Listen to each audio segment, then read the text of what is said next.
दोस्तों 4-5 दिन इंतजार करने तो बाद सारी इंटरनेशनल सिचुएशन वॉच करने तो बाद ਅੱਜ मैं सोचा कि ਤੁਹਾਡੇ ਨਾਲ ਆਪਣੇ ਵਿਚਾਰ ਸਾਂਝੇ ਕਰਾਂ।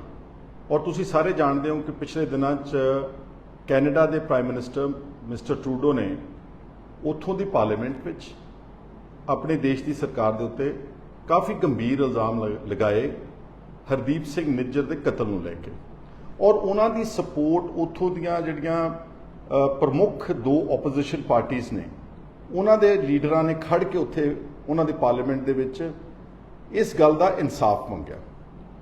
और ये मैं 4-5 दिन इसलिए मैं अज मैनू बोलन ते मैं मजबूर हाँ, हालांकि जिहड़ी मेरी एक नैशनल पार्टी है उसका व्यू पॉइंट तकरीबन सबनों पता वा, पर फिर भी मैं समझा कि पिछले 4-5 दिन तो कोई भी सिख आगू पंजाब का नहीं बोलिया।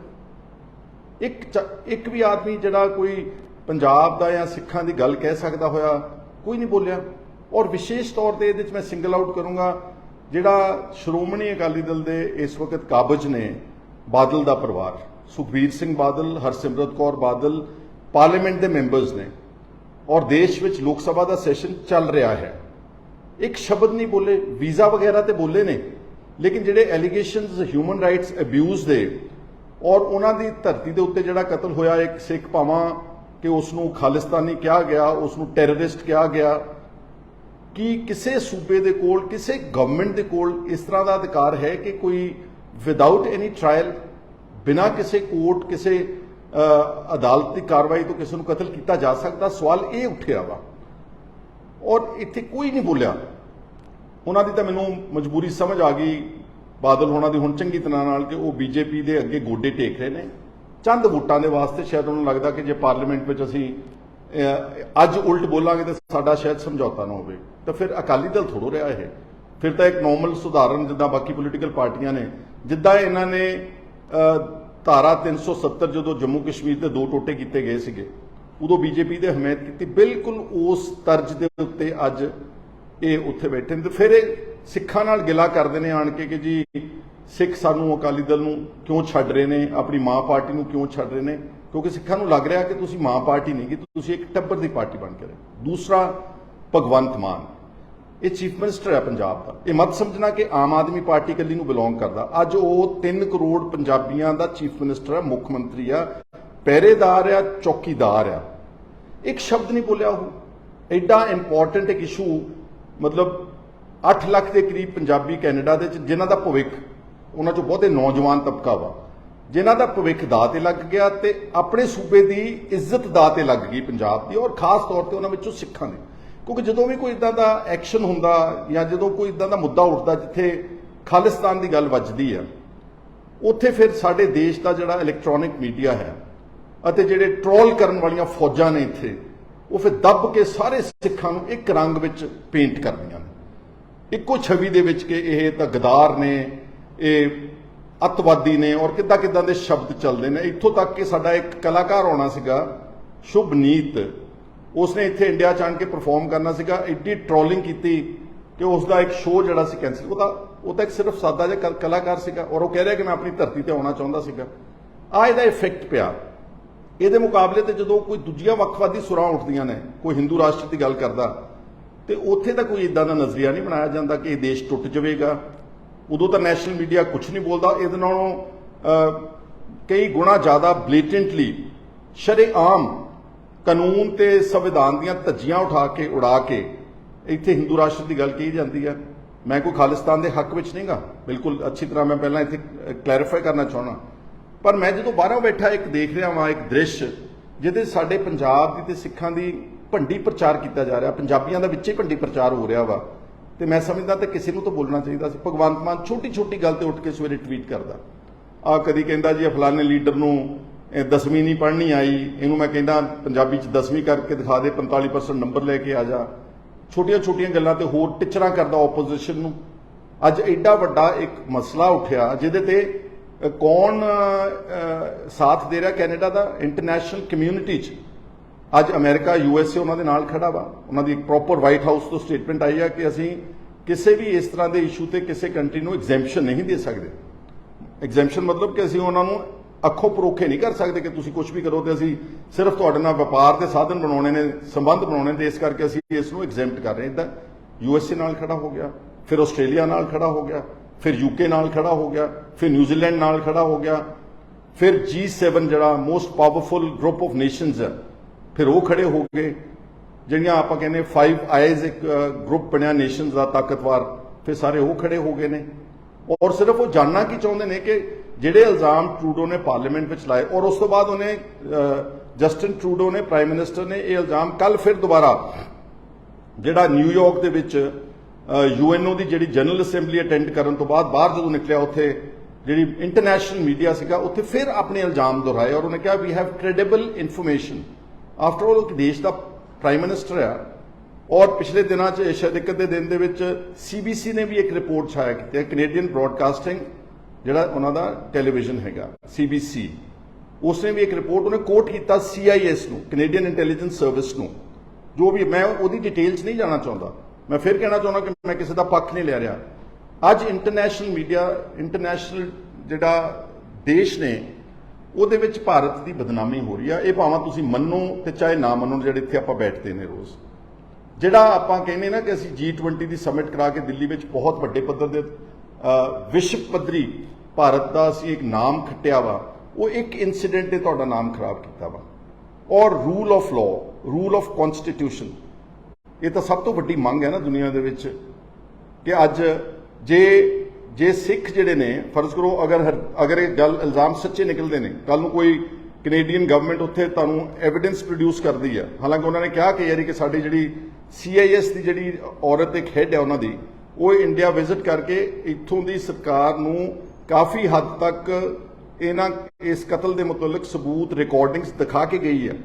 ਅਗਰ ਕੱਲ ਨੂੰ ਇਹ ਸਬੂਤ ਸੱਚੇ ਨਿਕਲਦੇ ਨੇ ਤੇ ਸਾਰੇ ਭਾਰਤ ਦਾ, ਸਾਰੀ ਦੁਨੀਆ ਦੇ ਵਿੱਚ ਸਿਰ ਜਿਹੜਾ ਹੈ ਉਹ ਨੀਵਾਂ ਹੋਵੇਗਾ। ਅਗਰ ਆਪਾਂ ਟਰੂਲੀ ਭਾਰਤੀ ਹਾਂ, ਅਗਰ ਟਰੂਲੀ ਇੰਡੀਅਨਸ ਹਾਂ, then why do we support such extrajudicial killings? Do not we have a law?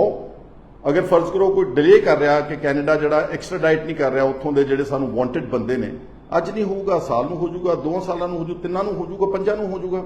ਆਪਾਂ ਵੀ ਇੱਥੇ ਬਹੁਤ ਸਾਰੀਆਂ ਸਾਡੀਆਂ ਟ੍ਰਾਇਲਸ ਨੇ, ਇੰਨੀਆਂ ਡਿਲੇਡ ਨੇ, ਇੱਕ ਜਨਰੇਸ਼ਨ ਲੰਘ ਜਾਂਦੀ ਹੈ। ਕੀ ਆਪਣੇ ਕੋਲ ਅਧਿਕਾਰ ਹੈ ਕਿ ਅਸੀਂ ਦੇਸ਼ ਟੱਪ ਕੇ ਅੱਗੇ ਜਾ ਕੇ ਤੇ ਉੱਥੇ ਬੰਦੇ ਚੱਕ ਲਈਏ? ਇਹਦਾ ਮਤਲਬ ਇਹ ਹੋਇਆ ਕਿ ਜਿਹੜੇ ਪੰਜਾਬੀ ਨੇ ਤੇ ਸਿੱਖ ਨੇ, ਉਹ ਪੰਜਾਬ ਵਿੱਚ ਤਾਂ ਮਹਿਫੂਜ਼ ਹੈ ਹੀ ਨਹੀਂ ਹਨ, ਉਹ ਉੱਥੇ ਵੀ ਮਹਿਫੂਜ਼ ਨੇਗੇ। ਔਰ ਇੱਥੇ ਮੈਂ ਤਾਂ ਕਹਿ ਰਿਹਾ ਕਿ ਇੱਥੇ ਇੱਕ ਟਰੈਕ ਰਿਕਾਰਡ ਹੈ ਪੁਰਾਣਾ, ਪਿਛਲੇ 30 35 40 ਸਾਲ ਤੋਂ, ਕਿ ਪੰਜਾਬ ਦੇ ਵਿੱਚ ਝੂਠੇ ਪੁਲਿਸ ਮੁਕਾਬਲਿਆਂ ਵਿੱਚ, ਐਕਸਟਰਾ ਜੁਡੀਸ਼ੀਅਲ ਕਿਲਿੰਗਸ ਵਿੱਚ ਬੰਦੇ ਨਹੀਂ ਮਾਰੇ ਗਏ। ਪਰਸੋਂ ਚੌਥ ਹੀ ਅੰਮ੍ਰਿਤਸਰ ਦੇ ਅਦਾਲਤ ਨੇ 3 ਕੇ 4 ਪੁਲਿਸ ਵਾਲਿਆਂ ਨੂੰ ਸਜ਼ਾ ਦਿੱਤੀ ਆ for killing people innocent, 6 in fake encounter. ਔਰ ਵੈਸੇ ਵੀ ਹੋਰ ਬਹੁਤ ਸਾਰੀਆਂ ਗੱਲਾਂ ਨੇ। ਕੀ ਇਹਦੇ ਨਾਲ ਸਾਡਾ ਸਿਰ ਉੱਚਾ ਹੁੰਦਾ? ਕੀ ਇਹਦਾ ਮਤਲਬ ਹੈ ਕਿ ਉਹ ਕੀ ਕਹਿੰਦੇ ਹੁੰਦੇ ਕਿ ਜਿਹੜਾ ਤਕੜਾ ਉਹਦੀ 7ਵੀਂ ਹੀ ਸੌ, ਕਿ ਜਿਹੜਾ ਤਕੜਾ ਉਹ ਜਿੱਥੇ ਮਰਜ਼ੀ ਜਾ ਕੇ ਜਿਹਨੂੰ ਮਰਜ਼ੀ ਮਾਰ ਦੇਵੇ। ਇਹ ਤਾਂ ਫਿਰ ਤਕੜੇ ਤੇ ਕਮਜ਼ੋਰ ਦੀ ਲੜਾਈ ਹੋਊਗੀ। ਇਹ ਤਾਂ ਫਿਰ ਰੂਲ ਆਫ ਲਾਅ ਤੇ ਕਨਸਟੀਟਿਊਸ਼ਨ ਦੀ ਲੜਾਈ ਤੇ ਅਦਾਲਤਾਂ ਦੀ ਲੜਾਈ ਤਾਂ ਰਹਿ ਨਹੀਂ ਗਈ। ਫਿਰ ਇਹ ਤਾਂ ਡਿਸਆਰਗੇਨਾਈਜ਼ਡ ਗਰੁੱਪਸ ਕਰਦੇ ਨੇ ਦੁਨੀਆ ਦੇ ਵਿੱਚ, ਜਿਹੜੇ ਸੋ ਕਾਲਡ ਟੈਰਰਿਸਟ ਗਰੁੱਪਸ ਨੇ, ਆਰਗੇਨਾਈਜੇਸ਼ਨਸ ਨੇ, they have no rule of law. But countries like India, ਜਿਹੜੀ ਇੱਕ ਬਹੁਤ ਵੱਡੀ ਡੈਮੋਕ੍ਰੇਸੀ ਹੈ ਸਾਰੀ ਦੁਨੀਆ ਦੇ ਵਿੱਚ, ਇੱਕ ਗਰੋਇੰਗ ਡੈਮੋਕ੍ਰੇਸੀ ਆ, ਇੱਕ ਪ੍ਰੋਗਰੈਸਿਵ ਕੰਟਰੀ ਗਿਣਿਆ ਜਾ ਰਿਹਾ ਵਾ ਸਾਰੀ ਦੁਨੀਆ 'ਚ। ਸਾਡੀ ਇਕਨੋਮੀ ਇਸ ਵਕਤ ਉਤਲੇ ਨੰਬਰਾਂ ਵਿੱਚ ਆ ਰਹੀ ਹੈ। ਸਾਡੀ 3 ਟ੍ਰਿਲੀਅਨ ਡਾਲਰਸ ਦੀ ਇਕਨੋਮੀ ਆ। ਹਾਲਾਂਕਿ Canada the we not to forget, ਉਹਦੀ ਸਾਡੇ ਮੁਕਾਬਲੇ ਤੇ ਪੋਪੂਲੇਸ਼ਨ 140 ਕਰੋੜ ਦੇ ਮੁਕਾਬਲੇ ਤੇ ਸਿਰਫ 4 ਕਰੋੜ ਆ। ਉਹਨਾਂ ਦੀ ਇਕਨੋਮੀ 2 ਟ੍ਰਿਲੀਅਨ ਦੀ ਹੈਗੀ ਆ।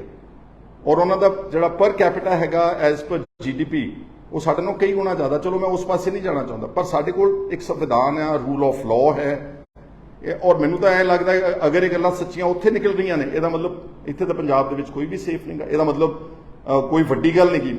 ਮੈਂ ਸ਼ੰਕਾ ਜ਼ਾਹਰ ਕਰ ਰਿਹਾ ਹਾਂ ਕਿ ਦੀਪ ਸਿੱਧੂ ਵੀ ਇਸੇ ਤਰ੍ਹਾਂ ਦਾ ਕਤਲ ਦਾ ਸ਼ਿਕਾਰ ਹੋਇਆ ਹੋਵੇਗਾ, ਤੇ ਹੋਰ ਵੀ ਹੋਇਆ ਹੋਣਗੇ ਜਿਹੜੇ ਵੋਕਲ ਨੇ। ਇੱਥੇ ਗੈਂਗਸਟਰਸ ਜੇਲ੍ਹਾਂ 'ਚੋਂ ਬੈਠੇ ਵਿਦੇਸ਼ਾਂ ਦੇ ਉਹ ਛੋਰੇ ਕਤਲਾਂ ਦਾ ਜ਼ਿੰਮੇਵਾਰੀ ਚੱਕ ਰਹੇ ਨੇ, ਔਰ ਉਹਨਾਂ ਨੂੰ ਸਾਡਾ ਨੈਸ਼ਨਲ ਟੈਲੀਵਿਜ਼ਨ ਉਹਨੂੰ ਫਲੌਂਟ ਕਰ ਰਿਹਾ ਵਾ। ਇੱਕ ਜੇਲ੍ਹ 'ਚ ਬੈਠਾ ਗੈਂਗਸਟਰ ਆ, ਪਿਛਲੇ ਦਿਨਾਂ 'ਚ ਤੁਸੀਂ ਦੇਖਿਆ ਵਾ।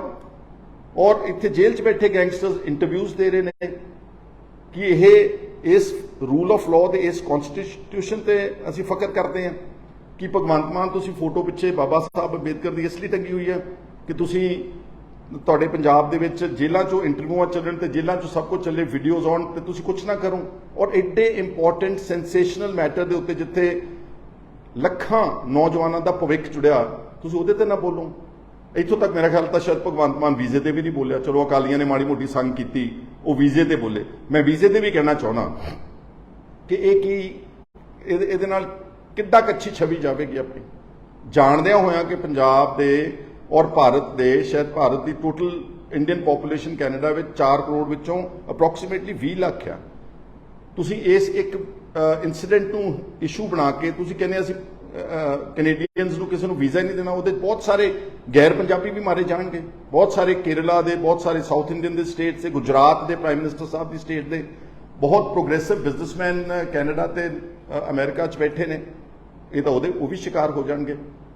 ਔਰ ਮੈਂ ਅੰਤ ਵਿੱਚ ਕਹਿਣਾ ਚਾਹੁੰਦਾ, ਦੇਖੋ ਮੈਂ ਅੱਜ ਬੋਲਿਆ, ਹੋ ਸਕਦਾ ਮੈਨੂੰ ਇਸ ਗੱਲ ਵਾਸਤੇ ਖਮਿਆਜ਼ਾ ਵੀ ਭੁਗਤਣਾ ਪਵੇ, ਪਰ ਫਿਰ ਅਲਟੀਮੇਟਲੀ ਕੀ ਕਹਿੰਦੇ ਨੇ ਕਿ ਸਭ ਕੁਝ ਰਾਜਨੀਤੀ ਨਹੀਂ ਹੁੰਦੀ, ਕੁਝ ਤੁਹਾਡੀ ਜ਼ਮੀਰ ਵੀ ਹੁੰਦੀ ਆ, ਤੁਹਾਡੇ ਅੰਦਰ ਜਿਹੜੇ ਜਜ਼ਬਾਤ ਤੇ ਭਾਵਨਾਵਾਂ ਨੇ ਉਹਦੇ ਬਾਰੇ ਮੈਂ ਬੜਾ ਸੋਚਣ ਵਿਚਾਰਨ ਤੋਂ ਬਾਅਦ ਇਹ ਗੱਲ ਮੈਂ ਅੱਜ ਤੁਹਾਡੇ ਸਾਹਮਣੇ ਰੱਖੀ ਆ। ਔਰ ਜਿੱਥੋਂ ਤੱਕ ਕਾਂਗਰਸ ਦਾ ਵਿਊ ਪੁਆਇੰਟ ਹੈ, ਠੀਕ ਹੈ, ਸਾਡੇ ਕੁਝ ਲੀਡਰਸ ਇੱਥੇ ਉਹੀ ਨੈਸ਼ਨਲਿਸਟ ਵਿਊ ਪੁਆਇੰਟ ਲੈਂਦੇ ਨੇ, ਉਹਨਾਂ ਨੂੰ ਅਧਿਕਾਰ ਹੈਗਾ ਕਿਉਂਕਿ ਉਹਨਾਂ ਦਾ ਦਾਇਰਾ ਇੱਕ ਸਾਰੇ ਦੇਸ਼ ਦੇ ਐਂਗਲ ਤੋਂ, ਲੇਕਿਨ ਸਾਡਾ ਦਾਇਰਾ ਤਾਂ ਸਾਡੀ ਆਪਣੀ ਸਟੇਟ ਹੈ, ਸਾਡੀ ਆਪਣੀ ਕੌਮ ਹੈ। ਜੇ ਅਸੀਂ ਆਪਣੀ ਕੌਮ ਨੂੰ ਨਹੀਂ ਬੋਲਾਂਗੇ ਤੇ ਫਿਰ ਅਸੀਂ ਲੀਡਰ ਹੋਣ ਦੇ ਹੱਕਦਾਰ ਨਹੀਂ। ਹਾਲਾਂਕਿ ਅਗਰ ਮੈਂ ਰਾਹੁਲ ਗਾਂਧੀ ਨੂੰ ਦੀ ਗੱਲ ਕੋਟ ਕਰਾਂ ਤੇ ਉਹ ਜਦੋਂ ਪਿੱਛੇ ਇੰਗਲੈਂਡ ਦੇ ਦੌਰੇ ਤੇ ਗਏ ਸੀ, ਉਹਨਾਂ ਨੇ ਆਕਸਫੋਰਡ ਵਿੱਚ ਇੱਕ ਇੰਟਰਵਿਊ ਦਿੱਤੀ ਹੋਈ ਆ।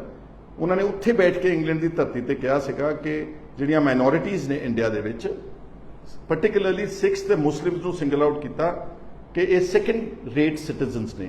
ਇਹ ਮੈਂ ਨਹੀਂ ਕਹਿ ਰਿਹਾ ਸਾਡੇ ਕਾਂਗਰਸ ਦਾ ਟੌਪ, ਔਰ ਐਨੀ ਫੀਲ ਸੋ, ਕਿਉਂਕਿ ਜੋ ਪਿਛਲੇ ਸਾਲਾਂ ਦੇ ਵਿੱਚ ਜਿਸ ਢੰਗ ਦੇ ਨਾਲ ਵਿਤਕਰਾ ਹੋਇਆ, ਟਾਰਗੇਟਿੰਗ ਹੋਈ, ਹੇਟ ਕੈਂਪੇਨਸ ਚਲਾਏ ਗਏ, ਵਿਲੀਫਿਕੇਸ਼ਨ ਕੈਂਪੇਨ ਚਲਾਇਆ ਗਿਆ, ਇਹ ਸਾਰੀ ਦੁਨੀਆ ਨੂੰ ਦਿਸ ਰਿਹਾ ਨਾ। ਉਹ ਠੀਕ ਹੈ ਕਿ ਅਗਰ ਆਪਾਂ ਆਪਣੀ ਅੱਖਾਂ ਬੰਦ ਕਰੀਏ ਕਿ ਅਸੀਂ ਨਹੀਂ ਦੇਖਣਾ ਚਾਹੁੰਦੇ ਇਹ ਮਸਲਾ, ਲੇਕਿਨ ਦੁਨੀਆ ਜਿਹੜੀ ਹੈ ਅੱਜ ਬਹੁਤ ਤੇਜ਼ੀ ਦੇ ਨਾਲ ਇੰਟਰਕਨੈਕਟਡ ਹੈ, ਸੋਸ਼ਲ ਮੀਡੀਆ ਨਾਲ ਕਨੈਕਟਡ ਹੈ, ਕਈ ਪਲੇਟਫਾਰਮਸ ਨਾਲ ਕਨੈਕਟਡ ਹੈ, ਮੀਡੀਆ ਬਹੁਤ ਐਕਸੈਸਿਬਲ ਹੈ। ਸੋ ਮੈਂ ਕਿਸੇ ਦੀ ਮੁਖਾਲਫਤ ਕਰਨ ਵਾਸਤੇ ਇੱਥੇ ਨਹੀਂ ਆਇਆ।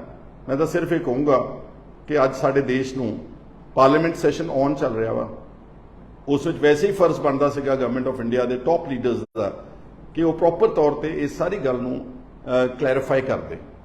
ਔਰ ਅੱਜ ਵੀ ਮੈਂ ਚਾਹੂੰਗਾ ਕਿ ਕਿਰਪਾ ਕਰਕੇ ਜਿਹੜਾ ਤੁਸੀਂ ਵੀਜ਼ਾਜ਼ ਉਡਾਤੇ ਨੇ ਸਾਰੇ, ਔਰ ਤੁਸੀਂ ਆਰਟਿਸਟ ਨੂੰ ਇੱਥੇ ਇੰਡੀਆ ਦੀ ਧਰਤੀ ਤੇ ਪਰਫਾਰਮ ਨਹੀਂ, ਇਹਦੇ ਨਾਲ ਕੜੱਤਨ ਵਧਣੀ ਹੈ, ਇਹਦੇ ਨਾਲ ਕੜੱਤਨ ਘਟਣੀ ਨਹੀਂਗੀ। ਇਹ ਅੰਦਾਜ਼ਾ ਲਾਓ ਕਿ ਤੁਹਾਡਾ ਟ੍ਰੇਡ ਇੰਡੀਆ ਦਾ ਇਫੈਕਟ ਹੋਵੇਗਾ। ਆਫਟਰ ਆਲ ਕਾਫੀ ਵੱਡੇ ਪੱਧਰ ਦੇ ਉੱਤੇ ਇੰਡੀਆ ਔਰ ਕੈਨੇਡਾ ਦਾ ਟ੍ਰੇਡ ਦੇ ਸੰਬੰਧ ਨੇ। ਅਲਟੀਮੇਟਲੀ ਜੇ ਇਸ ਲੈਵਲ ਤੇ ਆ ਗਏ, ਅਸੀਂ ਡਿਪਲੋਮੈਟਿਕ ਟਾਈਜ਼ ਕੱਟ ਦਿੱਤੇ ਨੇ, ਫਿਰ ਅਲਟੀਮੇਟਲੀ ਫਲਾਈਟਸ ਵੀ ਬੰਦ ਹੋ ਜਾਣਗੀਆਂ ਕਿ ਅਸੀਂ ਆਈਸੋਲੇਟਿਡ ਤਰੀਕੇ ਨਾਲ ਇਸ ਆਪਣੇ ਦੇਸ਼ ਨੂੰ ਅੱਗੇ ਲਿਜਾ ਸਕਾਂਗੇ। ਤਾਂ ਮੈਂ ਸਮਝਦਾ ਕਿ ਜੋ ਇਹ ਮਸਲਾ ਉੱਠਿਆ ਵਾ, ਜੋ ਇੱਕ ਐਲੀਗੇਸ਼ਨਸ ਨੇ, ਹਲੇ ਹੋ ਸਕਦਾ ਇਸ ਨੂੰ ਬਹੁਤ ਚੰਗੇ ਤਰੀਕੇ ਨਾਲ ਸਾਡੀ ਗਵਰਨਮੈਂਟ ਜਿਹੜੀ ਉਹਨੂੰ ਕਲੈਰੀਫਾਈ ਕਰ ਸਕਦੀ ਹੈ। ਅਗਰ ਕਿਸੇ ਨੇ ਗਲਤੀ ਕੀਤੀ ਹੈ, ਫਰਜ਼ ਕਰੋ ਹੋ ਸਕਦਾ ਕਿ ਸਰਕਾਰ ਦੀ ਅੱਖ ਤੋਂ ਥੱਲੇ ਕਿ ਯਾਰ ਬਹੁਤ ਸਾਰੇ ਕੰਮ ਕਰ ਜਾਂਦੇ ਨੇ, ਜਿੱਦਾਂ ਪੰਜਾਬ ਦੇ ਵਿੱਚ ਉਸ ਵਕਤ ਮਿਲੀਟੈਂਸੀ ਦੇ ਦੌਰ ਦੇ ਵਿੱਚ ਕਈਆਂ ਨੇ ਆਪਣੀਆਂ ਬੜੀਆਂ ਰੋਟੀਆਂ ਸਿੱਕੀਆਂ, ਕਈਆਂ ਨੇ ਬੜੇ ਬਦਲੇ ਲਏ, ਕਈਆਂ ਨੇ ਬਹੁਤ ਘਰਾਂ ਦੇ ਘਰ ਤਬਾਹ ਕਰ ਦਿੱਤੇ, ਘਰ ਸਾੜ ਦਿੱਤੇ, ਲੋਕਾਂ ਨੂੰ ਬੇਗੁਨਾਹ ਲੋਕਾਂ ਨੂੰ ਮਾਰ ਦਿੱਤਾ। ਉਹਦੀ ਆੜ ਦੇ ਵਿੱਚ ਕਿਤੇ ਇਹ ਤਾਂ ਨਹੀਂਗਾ ਕਿ ਦੇਸ਼ ਦੀ ਏਕਤਾ ਤੇ ਅਖੰਡਤਾ ਨੂੰ ਬਰਕਰਾਰ ਰੱਖਣ ਦੀ ਆੜ ਵਿੱਚ ਥੱਲੇ ਹੀ ਕਿਸੇ ਨੇ ਕਰਤਾ, ਹੋ ਸਕਦਾ ਇਸ ਤਰ੍ਹਾਂ ਵੀ ਹੋਇਆ ਹੋਵੇ। ਸੋ ਇਹ ਸਾਰੀਆਂ ਗੱਲਾਂ ਜਿਹੜੀਆਂ ਨੇ ਕਲੈਰੀਫਿਕੇਸ਼ਨ ਮੰਗਦੀਆਂ। ਪਰੰਤੂ ਮੈਨੂੰ ਬੜਾ ਦੁੱਖ ਹੋਇਆ ਕਿ ਐਡਾ ਸਾਡਾ ਇੱਕ ਮਾਣਮੱਤਾ ਸੂਬਾ ਹੋਵੇ, ਐਡਾ ਗੌਰਵਮਈ ਇਤਿਹਾਸ ਹੋਵੇ, ਔਰ ਸਾਡੇ ਪੰਜਾਬ ਦੇ ਲੋਕਾਂ ਨੇ, ਸਿੱਖਾਂ ਨੇ ਸਭ ਤੋਂ ਜ਼ਿਆਦਾ ਦੇਸ਼ ਦੀ ਆਜ਼ਾਦੀ ਵਿੱਚ ਫਾਂਸੀਆਂ ਦੇ ਰੱਸੇ ਚੁੰਮੇ ਹੋਣ, ਕਾਲੇ ਪਾਣੀ ਦੀਆਂ ਕੈਦਾਂ ਕੱਟੀਆਂ ਹੋਣ, ਔਰ ਸਭ ਤੋਂ ਜ਼ਿਆਦਾ ਕੁਰਬਾਨੀਆਂ ਦਿੱਤੀਆਂ ਹੋਣ। ਮੈਂ ਉਹ ਗਿਣਾਉਣਾ ਨਹੀਂ ਚਾਹੁੰਦਾ। ਕੂਕਾ ਲਹਿਰ ਤੇ ਬਾਬਾ ਗਦਰੀ ਬਾਬੇ ਕਿੱਥੋਂ ਉੱਠ ਕੇ ਵਿਦੇਸ਼ਾਂ ਚੋਂ ਆਣ ਕੇ ਇਸ ਦੇਸ਼ ਨੂੰ ਆਜ਼ਾਦ ਕੀਤਾ। ਅੱਜ ਵੀ ਸਾਡੇ ਬੰਦੇ ਨੇ ਜਿਹੜੇ, ਜਦੋਂ ਕੋਈ ਬਾਰਡਰਸ ਦੇ ਉੱਤੇ ਕੋਈ ਦੇਸ਼ ਹਮਲਾ ਕਰਦਾ, ਦੂਸਰਾ ਵਿਰੋਧੀ ਦੇਸ਼, ਤੇ ਜਦੋਂ ਕਫਨ ਆਉਂਦੇ ਨੇ ਪੰਜਾਬ ਦੇ ਵਿੱਚ, ਉਹਦੇ 'ਚ ਹਮੇਸ਼ਾ ਜਾਂ ਇੰਡੀਆ 'ਚ ਆਉਂਦੇ ਨੇ, ਜਦੋਂ ਮਰਦੇ ਨੇ ਬਾਰਡਰਸ ਦੇ ਰਖਵਾਲੀ, ਉਹ ਪੰਜਾਬ ਦੇ ਹੀ ਬਸ਼ਿੰਦੇ ਹੁੰਦੇ ਹਨ। ਔਰ ਇਸ ਤੋਂ ਇਲਾਵਾ ਜੋ ਸਾਡਾ ਸਪੋਰਟਸ ਵਿੱਚ ਯੋਗਦਾਨ ਹੈ, ਜੋ ਸਾਡਾ ਫੂਡ ਪ੍ਰੋਡਕਸ਼ਨ ਵਿੱਚ ਇਸ ਦੇਸ਼ ਨੂੰ ਸੈਲਫ ਸਫੀਸ਼ੀਐਂਟ ਕੀਤਾ, ਖਾਣ ਪੀਣ ਦੀਆਂ ਚੀਜ਼ਾਂ ਵਿੱਚ, ਅਨਾਜ ਵਿੱਚ, ਉਹ ਗੱਲਾਂ ਸਾਰੀਆਂ ਸੈਕੰਡਰੀ ਨੇ। ਉਹ ਸਾਡਾ ਯੋਗਦਾਨ ਐਂ ਲੱਗਦਾ ਜਦੋਂ ਸਾਡੇ ਤੇ ਹਮਲਾ ਹੁੰਦਾ ਔਰ ਸਭ ਨੂੰ ਇੱਕੋ ਹੀ ਟੈਗ ਵੱਖਵਾਦੀ, ਅੱਤਵਾਦੀ, ਪਤਾ ਨਹੀਂ ਉਗਰਵਾਦੀ ਕਹਿ ਕੇ ਟੀਵੀਆਂ ਦੇ ਉੱਤੇ ਭੰਡਿਆ ਜਾਂਦਾ ਵਾ ਉਹ ਸਾਨੂੰ ਸਭ ਨੂੰ ਦੁੱਖ ਹੁੰਦਾ, ਮੈਨੂੰ ਵੀ ਬਹੁਤ ਦੁੱਖ ਹੁੰਦਾ। ਉਮੀਦ ਕਰਦਾ ਕਿ ਸਾਡੀ ਸਰਕਾਰ ਠੀਕ ਰਿਕੋਰਸ ਲਵੇਗੀ ਔਰ ਅਪਰੋਪਰੀਏਟ ਐਕਸ਼ਨ ਲਵੇਗੀ ਤਾਂ ਕਿ ਸਾਡੀ ਇੰਡੀਆ ਦੀ ਜਿਹੜੀ ਰੈਪੂਟੇਸ਼ਨ ਹੈ ਉਹ ਸਾਰੀ ਦੁਨੀਆ ਦੇ ਵਿੱਚ ਅੱਛੀ ਰਵੇ, ਬਹਾਲ ਰਵੇ ਔਰ ਸਾਡਾ ਦੇਸ਼ ਜਿਹੜਾ ਉਹ ਪ੍ਰੋਗਰੈਸ ਕਰਦਾ ਰਵੇ। ਮੇਰੇ ਨਾਲ ਅੱਜ ਦੇ ਇਹਨਾਂ ਵਿਚਾਰਾਂ ਤੇ ਜੁੜਨ ਵਾਸਤੇ ਤੁਹਾਡਾ ਸਾਰਿਆਂ ਦਾ ਬਹੁਤ ਸ਼ੁਕਰੀਆ। Just do not comment out of hatred, try to comment out of reasoning. ਇੱਕ ਵਾਰ ਫਿਰ ਤੁਹਾਡਾ ਧੰਨਵਾਦ। Thank you so much.